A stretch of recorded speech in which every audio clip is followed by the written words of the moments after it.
우리 시대를 교권이 무너진 시대라고 합니다. 얼마 전 서울 양천구의 한 학교에서 수업 시간에 학생이 핸드폰을 하고 있어서 선생님이 하지 말라고 제재를 했더니만은 그 학생이 선생님을 폭행을 하였습니다. 이제 이런 뉴스는 우리에게 그렇게 놀라운 뉴스가 아닙니다. 교권 침해 사건은 너무나 빈번하게 일어나고 있기 때문입니다.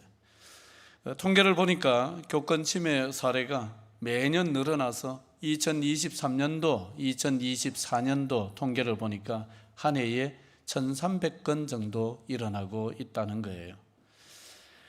그러다 보니까 교권 침해로 충격을 받은 선생님들 중에 어떤 분들은 병가 신청을 하고 어떤 분들은 휴직을 또 신청을 하고 해서 매년 이런 스트레스를 피해 가지고 병가라든지 휴직을 하는 선생님들의 숫자가 한 5,000명 정도 된다고 그럽니다. 그리고 교사 10명 중 6명이 최근 1년 사이에 아이고 이걸 그만둘까, 다른 직업을 한번 생각해 볼까 하면서 이직이라든지 아니면 사직을 생각을 했다는 통계도 있습니다. 그리고 교사들에게 교사라는 직업이 사회적으로 존경을 받고 있다고 느끼느냐 이런 질문을 했더니만은 64.9%가 그렇지 않다고 대답을 했습니다.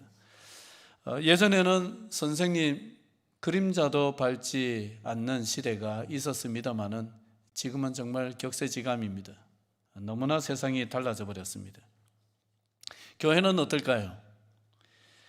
조금 된 자료이기만 하지만은 2016년도에 어떤 기독대학의 교수님이 전국 교회 주일학교 교사 1,000명을 대상으로 설문조사를 했더니만은 교회도 크게 다르지가 않았습니다.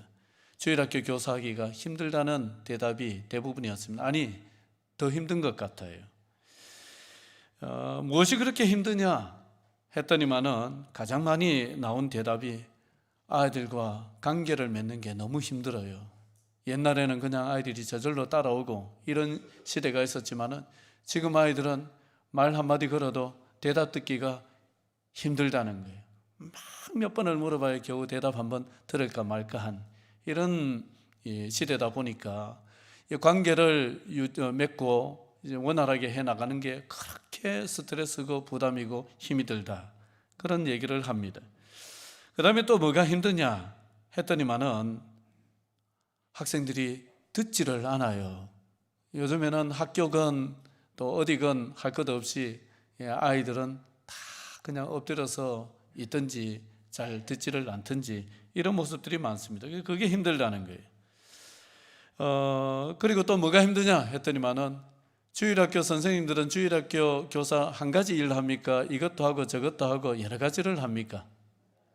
대체로 주일학교 교사 하는 분들은 교회에서 또 유능한 일꾼으로 인정을 받아서 한 가지 하는 사람들은 극히 드물 거예요. 한 2가지, 3가지, 1인 3역.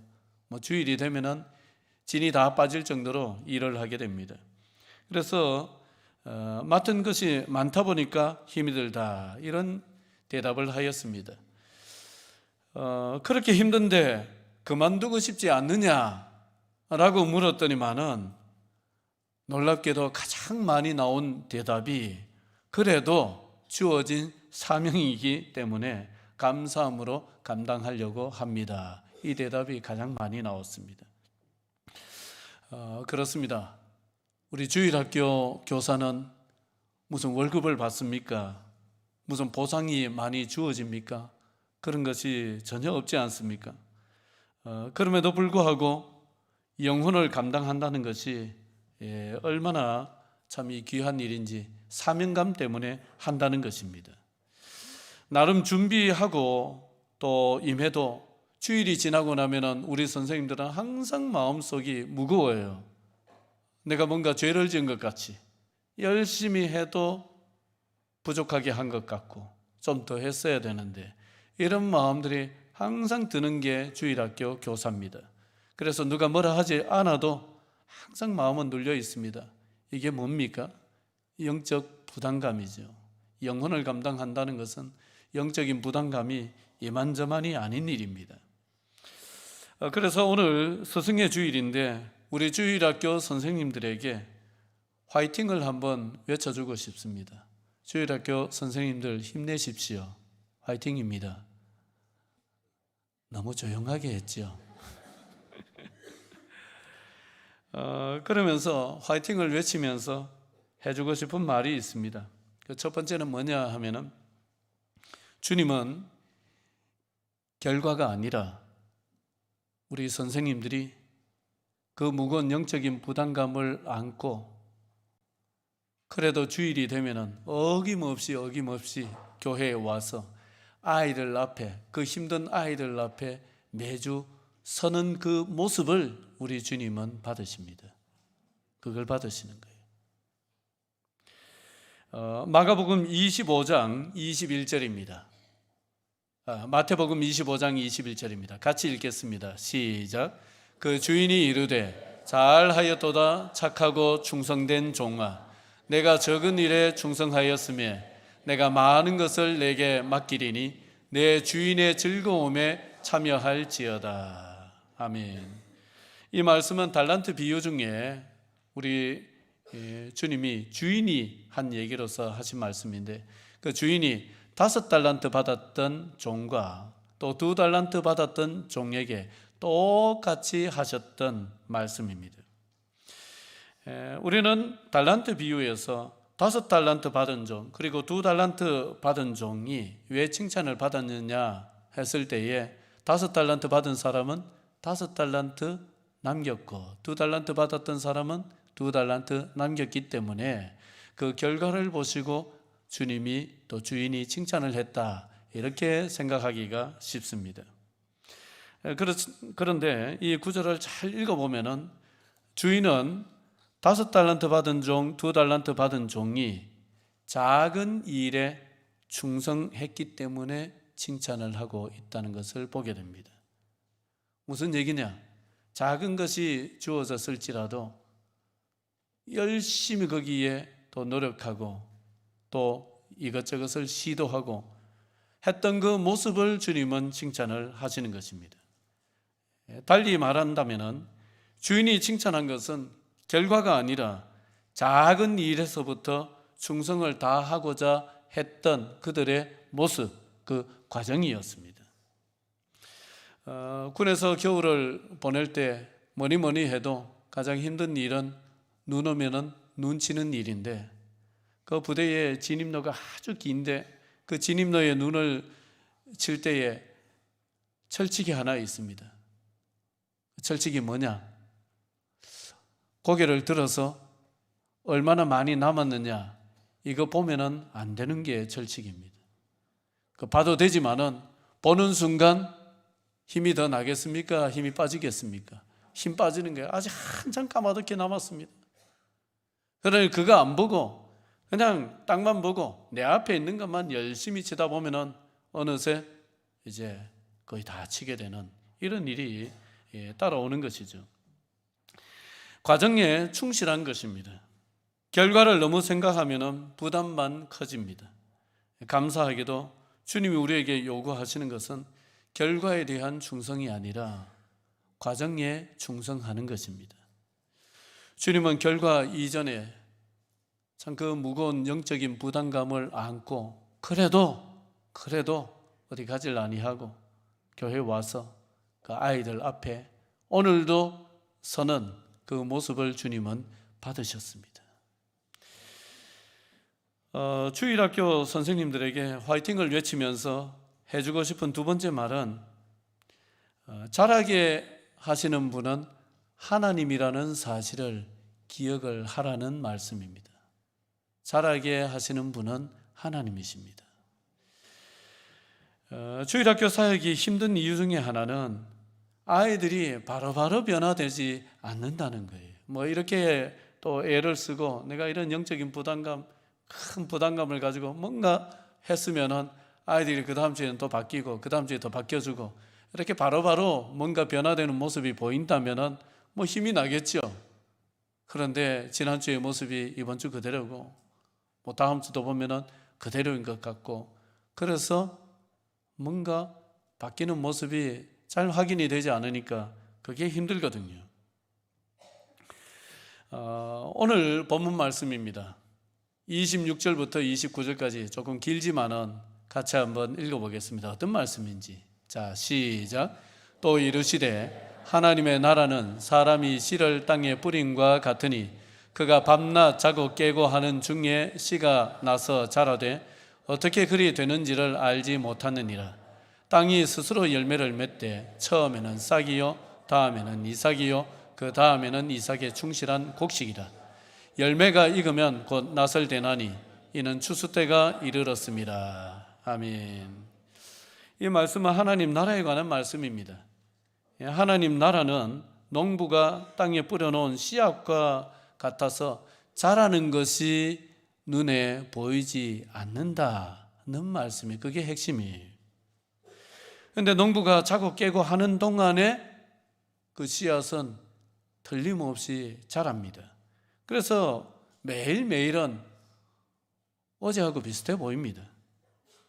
그런데 어느새 보면은 싹이 나 있고, 또 어제하고 별로 다를 것 같지 않은데 또 어느새 보면은 이삭이 나 있고, 또 어느새 보면은 곡식이 열려 있고, 어느새 보면은 열매가 무르익어 있는 거예요. 무슨 말씀이냐? 안 자라는 것 같아 보여도 자란다는 말씀입니다. 그게 핵심이죠. 씨앗을 뿌려 놓으면은 땅이 저절로 자라게 합니다. 물론 농부의 수고가 거기에 들어가지만은 그 지력이 이게 많은 일을 합니다. 이것을 사도 바울은 조금 다른 표현을 써서 자라게 하시는 분, 곡식을 자라게 하는 것은 땅이 하는 것처럼 영혼을 자라게 하는 것은 하나님이 하신다. 그런 얘기를 고린도전서 3장 6절과 7절에서 하고 있습니다. 이것도 한번 같이 읽겠습니다. 시작. 나는 심었고 아볼로는 물을 주었으되 오직 하나님께서 자라나게 하셨나니 그런즉 심는 이나 물 주는 이는 아무것도 아니로되 오직 자라게 하시는 이는 하나님뿐이니라. 아멘. 바울은 복음의 씨앗을 심는, 뿌리는 데 특화된 사람입니다. 여기서 씨앗을 뿌려서 믿는 사람들이 어느 정도 모이면은 거기 계속 있는 게 아니라 또 다른 지역에 가서 또 개척 사역을 하고 또 다른 지역으로 옮겨가서 개척 사역을 하고 합니다. 아볼로라는 사람은 양육에 특화된 사람으로서 이미 세워진 교회에 가서 사람들을 잘 양육을 해가지고 그 교회를 튼튼하게 체계화시키는 이런 일들을 잘했던 것 같습니다. 그래서 바울은 나는 심었고 아볼로는 물을 주었다 이렇게 표현을 합니다. 그런데 심는 것도 중요하고 물 주는 것도 중요하지만은 심는 사람이 다 자라게 못합니다. 물 주는 사람이 다 자라게 못합니다. 정말 자라게 하시는 분은 누구냐 하면은 하나님이세요. 그래서 바울은 여기에 이 단어를 두 번씩 사용해서 아주 강조하고 있습니다. 오직 하나님께서 자라나게 하셨나니 오직 자라게 하시는 이는 하나님뿐이니라. 오직 사람이 아니라는 거예요. 우리가 사역의 현장에서 듣는지 듣지 아니하는지 분간이 가지 않는 고개를 숙이고 있다든지 아니면은 막 따분해하면서 몸을 이래 비비 꼰다든지 하는 이런 아이들에게 어렵게 뭔가를 전하려고 힘겨워하는 그 순간에도 하나님께서는 아이들이 자라도록 쉬지 않고 일하고 계십니다. 그 말씀입니다. 어떤 집사님이 이제 유치부 예배에 다른 교회 이야기입니다. 유치부 예배에 자기 어린 아들을 데리고 갑니다. 매주 아들을 데리고 유치부 예배에 가는데 갔다 올 때마다 속이 상해요. 스트레스를 받아요. 실망을 하고 옵니다. 왜 실망을 하느냐? 전도사님이 설교를 하고 이제 설교 끝나면은 복수 게임 같은 것으로 오늘 설교 내용에 대해서 물어보고 또 맞추면은 뭐 상도 주고 이래 하는데, 자기 아들은 한 번도 지금까지 한 번도 손을 들어가지고 대답을 해본 일도 없고, 그러니까 상을 받아온 일도 있어요, 없어요? 없어요. 이 집사님이 학교 다닐 때 굉장히 공부를 잘했어요. 그러니까 더 실망스러운 거예요. 나는 안 그랬던 것 같은데 우리 애는 왜 저럴까? 한 번이라도 손을 들고 하면 대답도 하고 이래 해가지고 상도 하나 받아오고 하면 얼마나 좋겠는데 한 번도 대답을 안 하는 거예요. 그래 갈 때마다 막 속이 상해요. 그러던 어느 날 저한테 평일날 전화가 왔어요. 그 집사님한테. 굉장히 감격해가지고 전화를 했어요. 목사님, 지난주에 우리 영훈이한테 제가 감동받았습니다. 그런 거예요. 애 이름이 영훈이거든요. 물론 가명입니다. 영훈이한테 감동을 받았다는 거예요. 그래, 왜 감동받았습니까? 최근에 자기가 상당히 힘들었는데 집에 들어가면은 표를 안 내려고 했지만은 그게 표가 안 날 수가 있습니까? 그래, 표가 났었던가 봐요. 그래, 아이가 한 번은 방에 앉아 있는데, 자기 책상 앞에 앉아 있는데 아이가, 영훈이가 오더니만은 이러더라는 겁니다. 아빠, 내가 기도해 줄게. 야곱은 형 에서가 무서워서 야복강가에서 하나님께 기도했어. 그랬더니 하나님이 야곱의 기도를 들어주셨어. 그래서 형 에서하고 야곱은 사이가 좋아졌어. 어디서 들은 얘기예요? 어디서 들은 얘기예요? 교회 유튜브 예배에 가서 들은 얘기예요. 우리 아이가 한 번도 손을 들어서 대답도 안 하고, 얘가 왜 이럴까? 그랬는데 그 아이가 기특하게도 그걸 다 듣고 있었고, 들은 정도가 아니라 자기 아빠가 힘들어하니까 아빠를 위해서 와서 기도를 해줬다는 거예요. 그래서 울컥했다는 거예요. 남의 얘기입니다. 별로 감동이 없죠, 남의 얘기는. 자라게 하시는 분은 하나님이십니다. 자라게 하는 것은 하나님의 몫이에요. 우리의 몫은 뭐냐? 우리는 그냥 심는 거예요. 부지런히 물 주는 거예요. 달리 얘기하면 우리는 그것만 충실히 하면 돼요. 조금 냉정하게 끊어서 얘기를 한다면 우리는 그것만 하면 돼요. 당장 결과를 보려고 하지 마시고, 아이들이 원하는 만큼 변화되지 않은 것 같아도 자라게 하시는 하나님께서 틀림없이 일하고 계신다. 그걸 믿고 그걸 소망으로 삼아야 됩니다. 거기에 위로를 받아야 됩니다. 아이들의 모습 속에서 다 위로받으려고 해가지고는 지칩니다. 어려워요. 내 눈에 지금 보이지 않아도 심어놓으면 그 땅이 힘이 있어서, 지력이 있어서 이 곡식을 자라게 하듯이, 열매를 맺게 하듯이 눈에 보이지 않지만 하나님께서 저 아이의 영혼을 자라게 하신다. 지금 이 순간에도 저 아이의 영혼을 자라게 하신다. 여러분, 그거 바라봐야 됩니다. 그걸 잊지 말아야 됩니다. 주일학교 선생님들에게 화이팅을 외치면서 해주고 싶은 세 번째 말은, 우리 사람은 항상 현재를 보지만은 우리 주님은 그 아이의 미래를 보고 계시다는 사실이에요.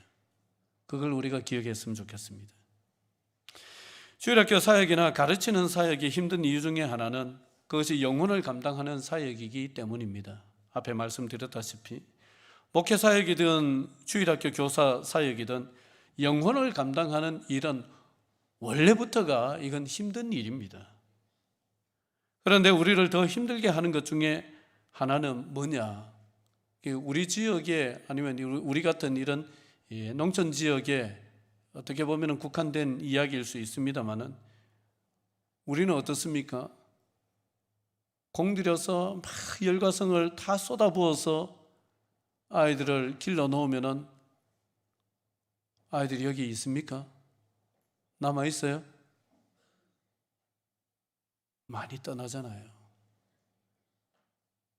그래서 힘들게 키워놨는데 우리의 사람이 아닌 어딘가에 가서 저쪽 사람이 되어 있고,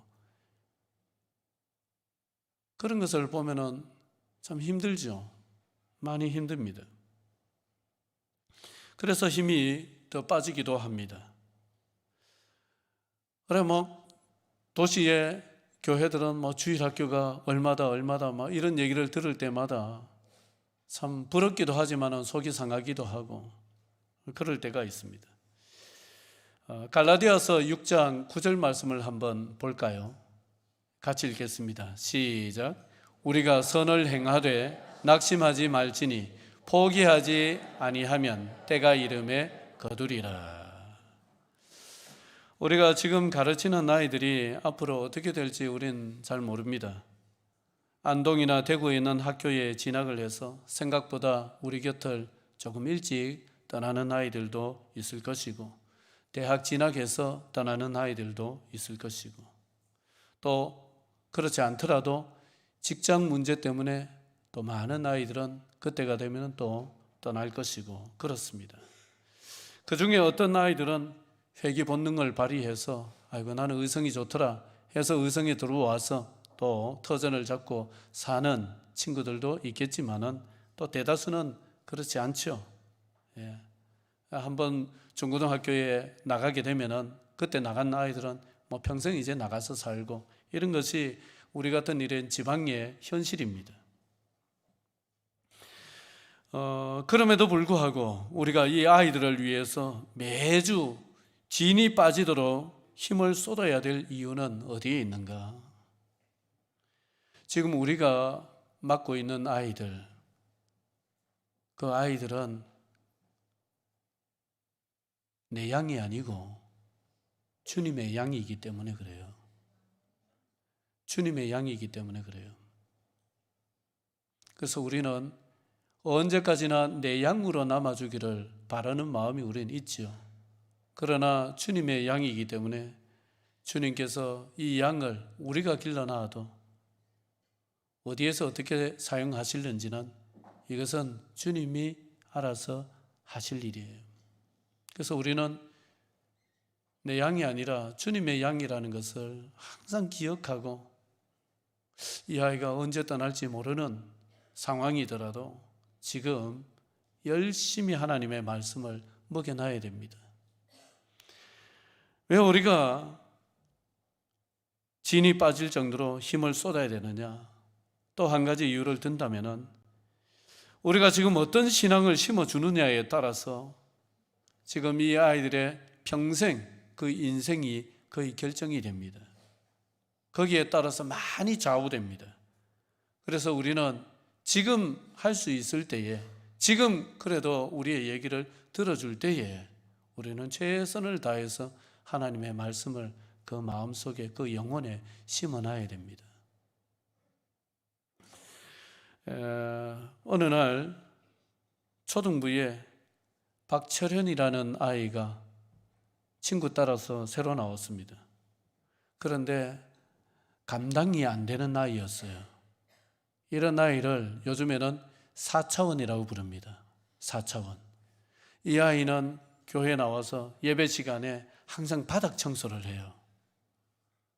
무슨 얘기인지 아세요? 항상 바닥 청소를 하는데 밀대로 하는 게 아니라 온몸으로 합니다. 그 예배 드리는데, 아이들이 앉아서 예배 드리는데 이 아이는 막 이리 뒹굴고 저리 뒹굴고 막 그냥 뒹굴고 돌아다니면서 자기 혼자 막 소리를 내고, 이게 일입니다. 아무리 타이르고 막 가르치려고 해도 전혀 통하지를 않습니다. 말이 먹히질 않아요. 알아듣질 못합니다. 그 4차원이에요. 그래서 솔직하게 그 전도사님이나 그 부서의 선생님들은 철현이 이번 주에 안 나왔으면 좋겠다, 이런 마음이 솔직히 드는 거예요. 그런데 희한하게 걔는 빠지는 법이 없어. 주일마다 나와서 똑같이 예배 드리는데 혼자 막 방 닦고 바닥 닦고 소리하고 방해도 그런 방해가 없어요. 그랬던 아이였습니다. 그래서 이 아이가 초등학교 끝나고 이제 중학교 가고 이제 고등학교 들어갈 때쯤 돼서 저는 우리 의성교회로 오고 했는데 제가 올 때 그 아이를 만나지 못하고 왔는데 어느 날 그 친구한테 전화가 왔어요. 고등학교 1학년 들어갔는데 목사님 의성으로 가셨다면서요. 고등학교 1학년짜리가 그 방딱 뜬 아이가 그래 목사님 의성에 오게 되었다. 의성에 있는 의성교회에 왔다. 그래요 목사님 거기 가서도 열심히 목회 잘 하세요 그러는 거예요. 그리고 목사님 축구도 열심히 하시고 건강관리 잘 하세요. 그래 고맙다. 내 걱정해줘서 고맙다. 니도 고등학교 갔는데 새로운 고등학교에 적응 잘하고 열심히 해라.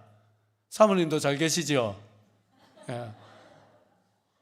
우리 아내 걱정까지 해주면서 막 그래 제 걱정을 해주는 거예요. 얘가 방딱 뜬 나이 맞나 싶더라고요. 그런데 그게 마지막이 아니었습니다. 이제 연말 되면 또 전화가 와요. 목사님 연말인데 또 수고하셨습니다. 하나님이 함께 하시기를 바랍니다. 이러면서 연락 오고 또 금방 연초잖아요. 연말 연초. 연초 되면 또 문자가 오든 전화가 오든 또 와요. 명절 되면 또 와요. 걔가 고등학교 1학년입니다. 걔가 그렇게 예배에 집중 못하고 4차원 아이였던 아이였습니다. 지금은 깜짝 놀랍니다. 얘가 정말 어떻게 이렇게 변할 수 있지? 여러분 우리는 대체로 현재를 봐요. 그 아이의 현재를 봅니다. 그 사람이 현재만 봅니다. 그래서 현재의 모습으로 그 사람을 다 그냥 이제 판단해버리고 그 현재의 내 판단으로 그 사람을 묶어두려고 하는 이런 경향이 우리에게는 있으면 본능적입니다. 그러나 주님은 미래를 보십니다. 시몬 베드로가 안드레의 전도로 예수님에게 나와왔을 때에 예수님이 너를 게바라하리라. 네가 시몬이다마는 너를 게바라하리라. 게바의 뜻은 반석이라는 뜻이에요. 우리가 알기로 베드로가 처음부터 반석이었던 사람은 아니잖아요. 좌충우돌했던 사람입니다. 말 한 마디를 지키지 못하던 사람이었습니다. 그랬던 빈틈이 많았던 사람입니다. 그랬던 사람을 향해서 아직 변화되지도 않았는데 주님은 그를 뭐라고 부르셨느냐? 게바다. 너는 게바다. 너는 반석 같은 사람이다. 그러셨어요. 왜냐? 변화될 내일을 내다보셨기 때문이죠. 가르치는 사역은 밑빠진 독에 물 붓기처럼 보입니다.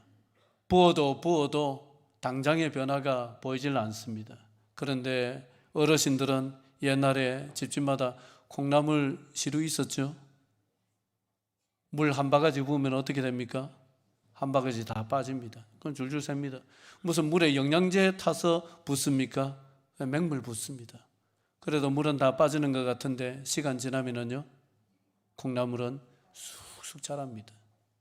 그런 거예요.